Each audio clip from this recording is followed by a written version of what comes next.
kasus keracunan non-alami di Indonesia ternyata sangat tinggi dan banyak sekali rumah sakit dan puskesmas yang tidak bisa menghitung berapa kasus keracunan selama Indonesia ada. Dan puskesmas hanya mempunyai sedikit sekali kemampuan untuk meningkatkan kualitas pelayanan pada kasus keracunan. Oleh sebab itu memang membutuhkan sebuah pedoman untuk melakukan sebuah pertolongan awal dan terapi pada kasus keracunan. Keracunan yang terbanyak adalah keracunan yang disebabkan oleh berbagai macam bahan-bahan non-alami. Misalnya obat. Obat adalah bahan kimia yang digunakan untuk memberikan terapi pada manusia yang mengalami penyakit. Jadi overdosis obat bagi tubuh akan bisa menyebabkan sebuah kondisi yang abnormalitas. Overdosis bisa sengaja, tetapi juga bisa karena ketidaksengajaan atau kecelakaan. Tingkat keparahan overdosis tergantung pada obat, jumlah yang dikonsumsi, dan faktor individu. Beberapa faktor individu yang menyebabkan terjadinya overdosis ini adalah seseorang yang menyalahgunakan obat, baik itu ilegal ataupun resep, dengan resiko terjadinya sebuah efek yang berlebihan.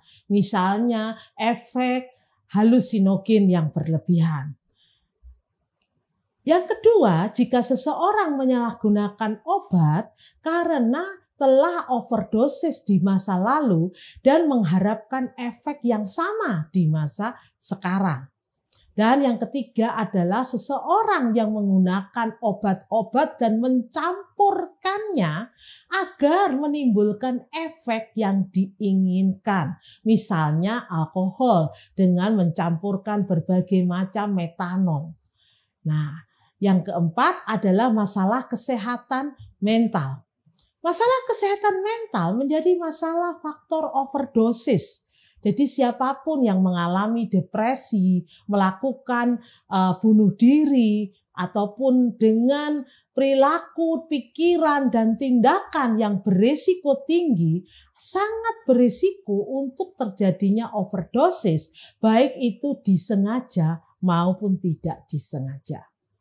Obat yang paling sering diberikan untuk overdosis adalah obat-obat benzodiazepin dan obat antidepresa. Pada kondisi overdosis kedua obat ini, efek opioid dan benzodiazepam adalah obat-obat yang memperlambat sistem saraf pusat dan menimbulkan sebuah depresi, termasuk depresi pernapasan dan denyut jantung. Terlalu banyak salah satu dari zat ini akan dapat membunuh dan menyebabkan kerusakan otak yang permanen. Misalnya opioid, dia berasal dari opium dan beberapa obat seperti Ventalin dan Metadon merupakan obat sintetis yang diproduksi tanpa menggunakan opium tetapi mempunyai efek opioid. Benzodiazepin juga sama menimbulkan efek yang menyebabkan overdosis. Misalnya gangguan tidur, relaksasi, kecemasan, dan jenis-jenis obat seperti diazepam, Valium, oxazepam, Serepak, Aprazolam, Sanak, dan berbagai obat lainnya sering digunakan untuk sebuah kondisi overdosis. Pencegahan keracunan dari overdosis obat ini ada berbagai cara. 1. Jika memiliki anak-anak di rumah, pastikan semua obat, baik obat resep maupun obat bebas, disimpan dalam tempat yang tidak dapat dijangkau anak-anak dan di lemari yang terkunci serta lebih tinggi dari tinggi anak-anak tersebut. 2. Jika memperoleh resep, pastikan harus sesuai dengan arahan dokter. Jangan menggabungkan obat apapun tanpa terlebih dahulu memperoleh saran dari dokter. Jangan meminum obat dengan alkohol.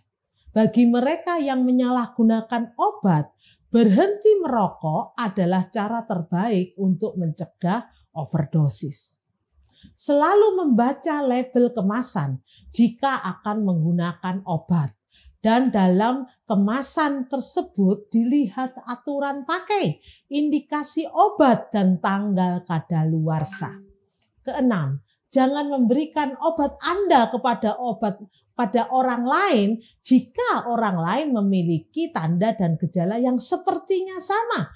Karena obat Anda belum tentu cocok dengan orang lain meskipun keluhannya sama. Yang ketujuh, hancurkan dan buang semua obat yang sudah tidak digunakan dan sudah kadaluarsa. Bahan yang kedua yang menimbulkan keracunan adalah kosmetik. Pada keracunan non-alami, kosmetika adalah bahan atau sediaan yang digunakan pada bagian luar tubuh manusia.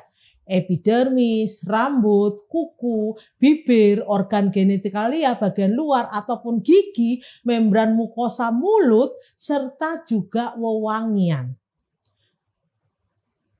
Kadangkala obat-obat ini ternyata bermanfaat sebagai kosmetika, tetapi masyarakat perlu mewaspadai karena sering ditambahkan bahan-bahan kimia lain.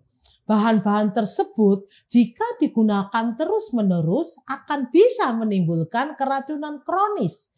Misalnya saja keracunan akut di mana menelan bahan-bahan tersebut untuk tujuan mencelakakan diri, ataupun keracunan kronis karena menggunakan bahan-bahan kosmetika itu dalam kurun waktu yang lama. Kosmetika yang sering digunakan untuk mencelakakan diri adalah parfum, sampo, cat rambut, sabun, body lotion, toner, aseton, kutek, ataupun lipstick. Untuk mencegah keracunan, maka satu, harus cermat dalam memilih dan membeli kosmetika sesuai dengan kebutuhan. Konsumen lebih rasional dan selektif dalam memilih kosmetik dan tidak mudah terbujuk oleh iklan atau promosi yang berlebihan. Pilihlah kosmetik sesuai fungsi, tujuan, dan manfaat. Pertimbangkan untung dan rugi dalam memilih kosmetik. Yang kedua adalah cermat dalam menggunakan kosmetik.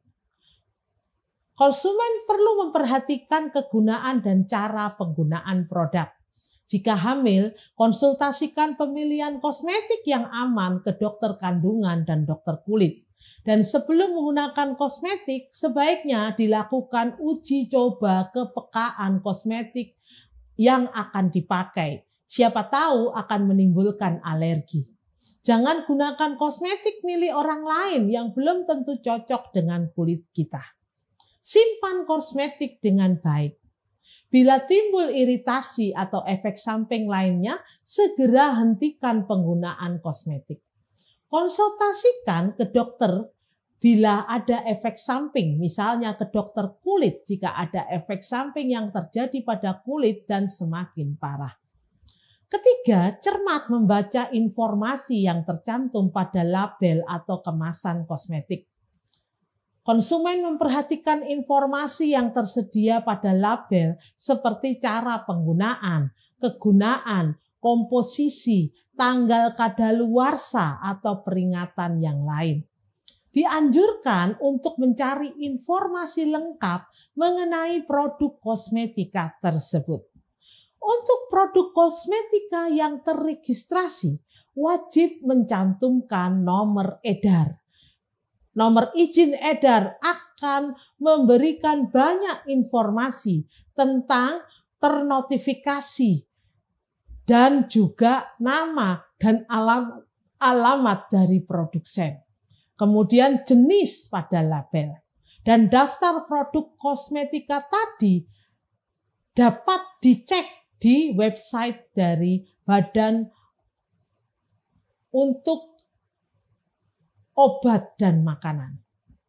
Keracunan pangan dan foodborne disease atau penyakit bawaan makanan sering disebabkan karena bakteri patogen. Dan yang menjadi masalah serius di berbagai negara termasuk Indonesia, maka makanan olahan tersebut menjadi keracunan dan keracunan jasa boga ataupun keracunan makanan dalam kemasan. Terdapat beberapa kemungkinan keracunan makanan. Makanan tersebut bisa terkontaminasi bakteri. Baik itu diolah atau dimasak, sudah mengandung racun alami atau memang dimasak tidak menghilangkan racun yang sudah ada secara alami. Bakteri dapat menyebabkan keracunan makanan. Ada dua mekanismenya, yaitu intoksikasi dan infeksi. Intoksikasi contohnya karena bakteri atau foodborne intoxication.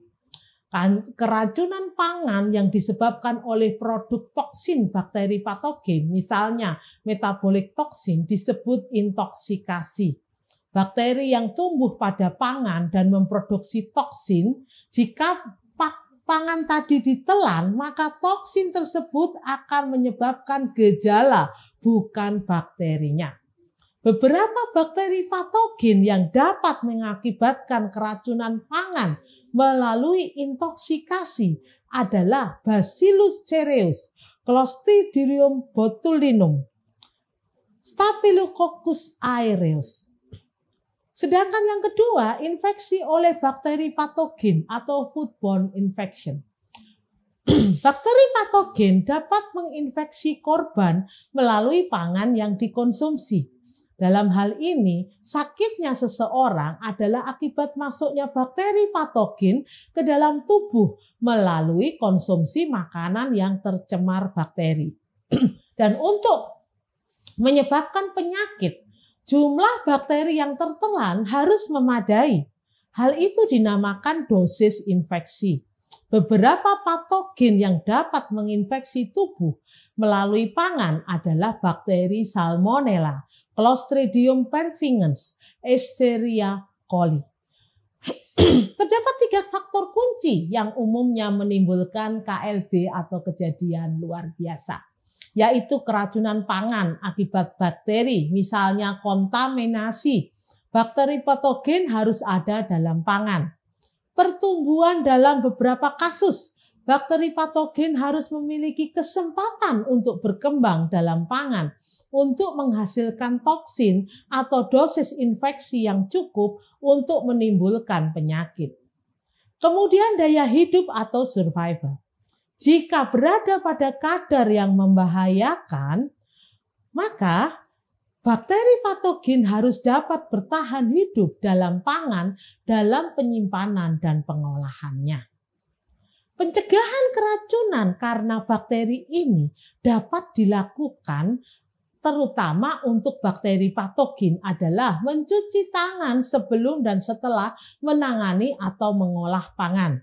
Mencuci tangan setelah menggunakan toilet. Mencuci dan membersihkan peralatan masak serta perlengkapan makan sebelum dan setelah digunakan. Dan menjaga area dapur dan tempat pengolahan pangan dari serangga dan hewan lainnya. Tidak meletakkan pangan matang pada wadah yang sama dengan bahan mentah dan untuk mencegah terjadinya kontaminasi silang. 6.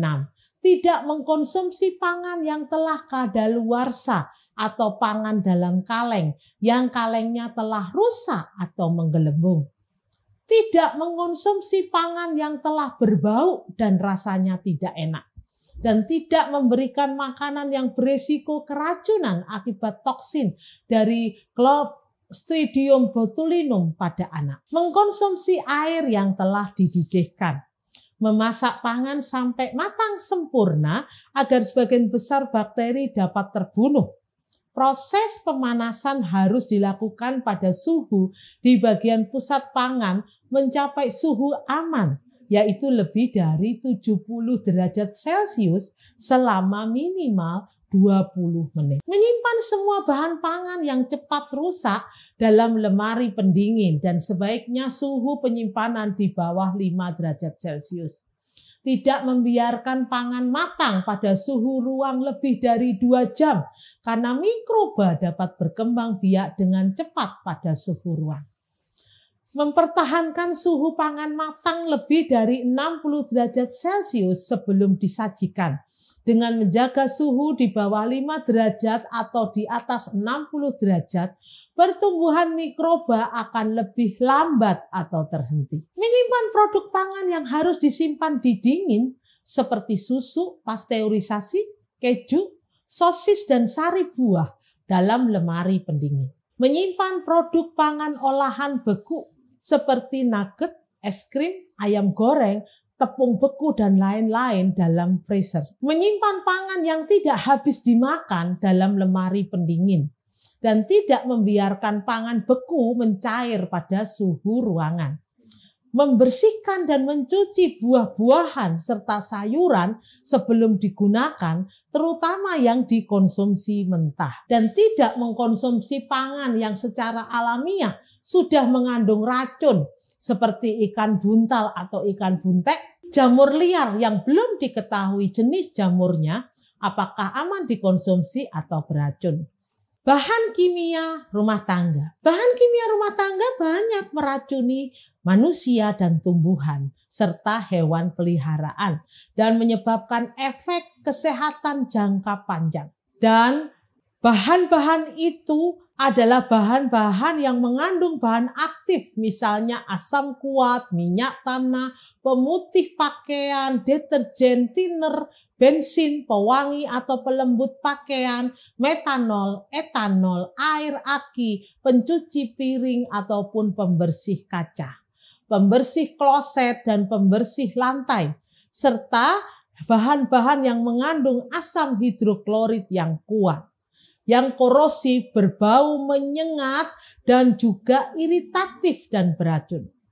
Larutan HCl termasuk bahan kimia berbahaya. Bahaya terhadap kesehatan sangat tergantung konsentrasi larutan. Jika kurang dari 5% akan bersifat iritasi lemah. Tetapi 5-10% bersifat iritasi kuat dan lebih dari 10% bersifat iritasi yang sangat kuat atau korosif. Pemutih pakaian umumnya mengandung natrium hipoklorit yang merupakan cairan kuning atau hijau dengan bau khas klorin, di mana pemutih pakaian biasanya mengandung sekitar 5% sodium hipoklorit, meskipun beberapa produk mungkin berisi lebih dari 10% pemutih. Sedangkan untuk pemutih yang digunakan di industri biasanya lebih terkonsentrasi, mengandung 50% natrium hipoklorit. Deterjen berasal dari kata deterjen yang merupakan arti pembersih, dan kelebihannya dibanding sabun adalah bisa mengatasi air yang mengandung kation, yaitu Fe, Sr, Ca, Mn, dan Mg, dan larutan asam. Sehingga deterjen ini istilahnya adalah deterjen sintetis yang terbuat dari bahan sintetis. Dia berupa bahan komponen dan surfaktan, serta bahan aktif yang merupakan senyawa yang dapat menurunkan ketegangan. Jadi surfaktan tadi diklasifikasikan berdasarkan muatan ionik larutan dalam air. Misalnya surfaktan anionik. Jadi dia digunakan di dalam beberapa deterjen yang digunakan untuk mencuci piring atau mencuci pakaian. Surfaktan kationik, dia biasanya digunakan pada berbagai pembersih desinfektan, surfaktan pelembut kain, dan juga agen antistatik, misalnya dalam sampo. Dan surfaktan non-ionik, surfaktan yang tidak terionisasi di dalam air adalah surfaktan yang mengandung bahan aktif yang permukaannya tidak mengandung muatan apapun. Contohnya alkohol etoksilat, polioxysterin, dan juga surfaktan amphoteric adalah surfaktan yang dapat bersifat non-ionik kationik dan anionik di dalam larutan. Mengandung muatan negatif maupun muatan positif pada bagian aktif permukaannya. Contohnya sulfobetain. Alifatik hidrokarbon juga disebut sulingan minyak bumi dan memiliki efek narkotika ringan dan dapat menyebabkan iritasi paru-paru dalam jumlah besar. Jadi, jika tertelan dapat menyebabkan edema paru dan juga pneumonia kimia dan juga kematian akibat aspirasi ke paru-paru. Jadi, bahan alifatik hidrokarbon misalnya adalah minyak bumi. Minyak bumi yang sulingan dapat mengiritasi kulit. N-heksan, salah satu sulingan minyak bumi ini dapat mudah menguap, menyebabkan neuropati perifer, peradangan saraf, dan juga mungkin kelumpuhan lengan dan kaki akibat inhalasi perifer dan juga terjadinya peradangan. Misalnya, minyak bumi yang meningkatkan titik didih adalah bensin, mineral spirit, misalnya pentiner, ataupun pengganti terpentin, serta minyak tanah. Minyak tanah juga bisa menyebabkan keracunan. Jika tertelan minyak tanah memang tidak membuat sakit, namun jika anak atau dewasa sengaja menelan minyak tanah, tetap harus dapat pengobatan. Jika terjadi muntah karena risiko kerusakan paru-paru jangka pendek, jika tertelan dalam jumlah kecil dan tidak memiliki gejala apapun, misalnya tersedak, batuk, atau muntah, maka korban harus tetap dipantau di rumah selama 6 jam.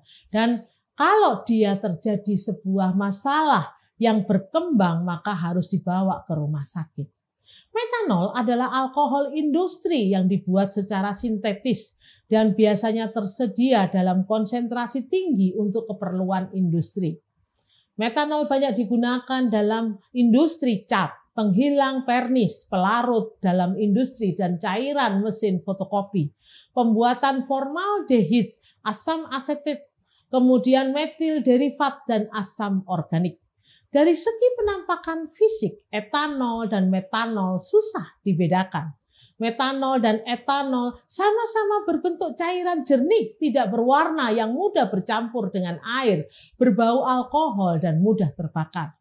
Metanol memiliki bau dan rasa mirip etanol dan sering disalahgunakan sebagai etanol dalam miras oplosan. Karena di samping harganya lebih murah, juga akibat ketidakpahaman akan bahaya yang ditimbulkan. Banyak yang beranggapan bahwa sifat dan fungsi metanol sama dengan etanol. Sehingga orang yang sudah kecanduan minuman keras dengan keterbatasan ekonomi cenderung membuat atau membeli minuman beroplosan yang dicampur dengan metanol. Reaksi metanol yang masuk ke dalam tubuh dapat segera terabsorpsi dan terdistribusi dalam cairan tubuh. Secara perlahan metanol dimetabolisme di dalam organ hati oleh enzim alkohol dehidrogenase dan membentuk formaldehid. Lalu enzim aldehid dehidrogenase dimetabolis membentuk asam format. Baik formaldehid maupun asam format, keduanya merupakan suatu senyawa beracun bagi tubuh, terutama asam format yang dapat menyebabkan asidosis metabolik dan menyebabkan kebutaan permanen. Pada umumnya, gejala keracunan metanol muncul 30 menit hingga 2 jam setelah mengkonsumsi alkohol yang dioplos metanol tadi. Gejala keracunannya mula-mula akan timbul rasa mual, muntah, rasa kantuk, vertigo, mabuk, gastritis, diare, sakit punggung, dan lembab pada anggota gerak. Setelah melalui periode laten selama 6 hingga 30 jam, penderita dapat mengalami asidosis metabolik berat, gangguan penglihatan, kebutaan, kejang, koma, gagal ginjal akut yang disertai mioglobinuria, yaitu terdeteksinya protein, serat otot atau mioglobin dalam urin. Jadi urinnya berwarna kecoklatan sampai kehitaman. Dan yang terakhir, kematian.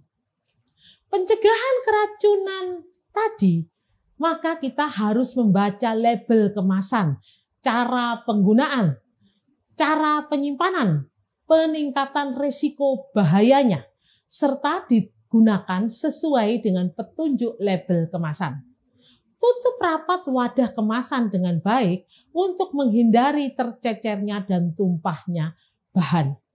Jaga label kemasan tetap bersih agar dapat terbaca hingga bahan dalam kemasan habis. Jangan simpan kemasan bersama dengan bahan makan atau minuman. Jangan simpan bahan kimia pada wadah bahan makanan atau minuman atau sebaliknya. Simpan kemasan pada tempat yang aman, tidak terjangkau anak-anak dan di tempat teduh dan kering.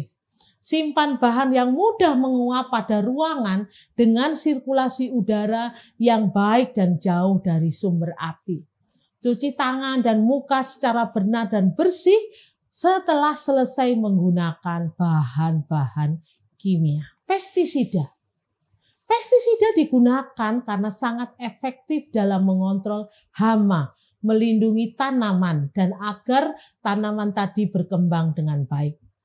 Serangga, hama, gulma, tikus, penyakit tanaman yang disebabkan fungi, jamur, bakteri, atau virus dapat menyebabkan sebuah masalah ekonomi. Dan pestisida menjadi jawaban daripada masalah-masalah tersebut.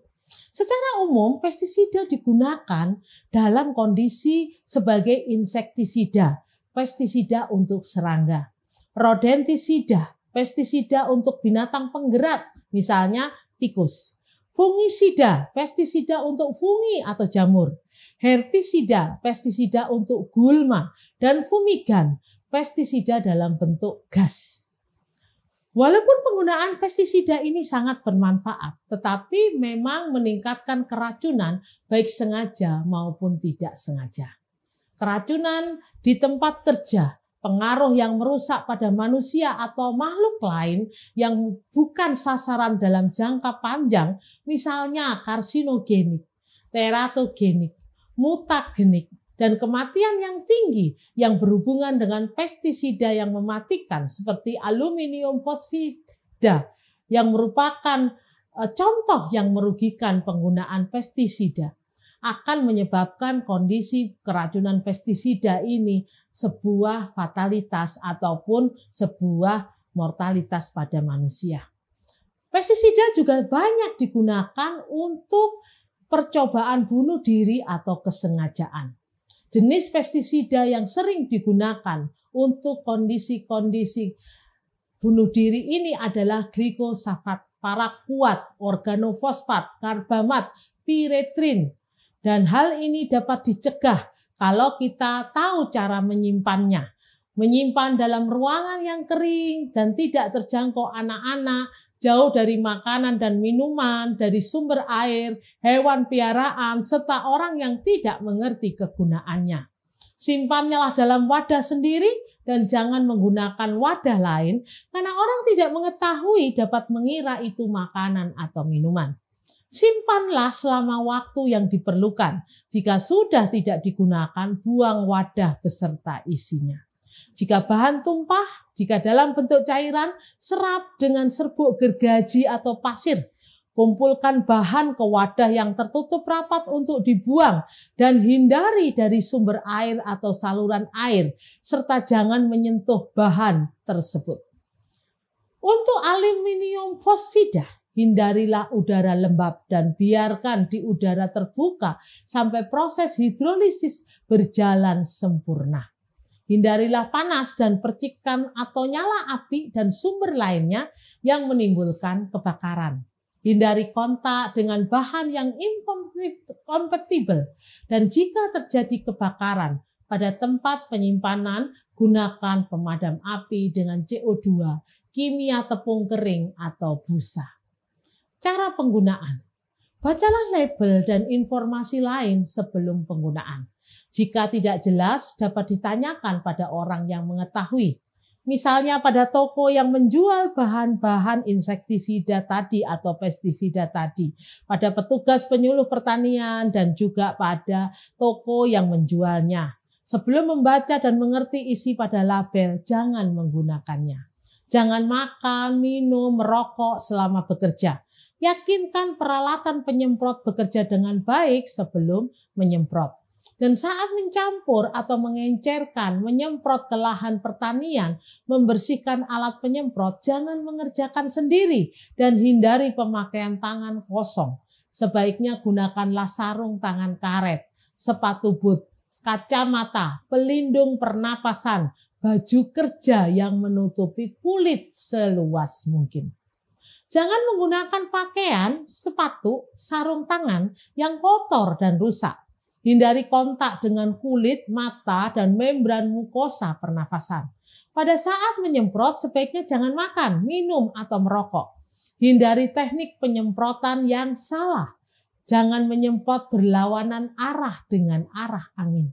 Hentikan penyemprotan jika terjadi bercak di kulit dan merasa tidak sehat. Merasa ada gangguan penglihatan, berkeringat, haus, nyeri kepala, perasaan dingin, flu, dan kalau terjadi hal-hal tersebut, segera ke dokter dan membawa label produk yang digunakan.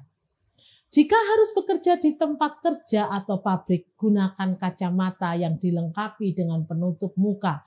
Di tengah area kerja disediakan tempat untuk mencuci mata dan keran. Pergunakan pakaian dan sarung tangan yang tahan terhadap bahan kimia. Memperhatikan ventilasi udara. Jangan makan, minum, dan merokok selama bekerja dengan menggunakan bahan ini. Cara membuang wadah. Pilihlah tempat untuk mengubur dan membakar bekas wadah. Jangan membuang di tempat sampah atau tempat lain yang terjangkau anak. Jangan membuang wadah bekas ke sumber air atau selokan. Jangan membakar wadah yang bertekanan tinggi.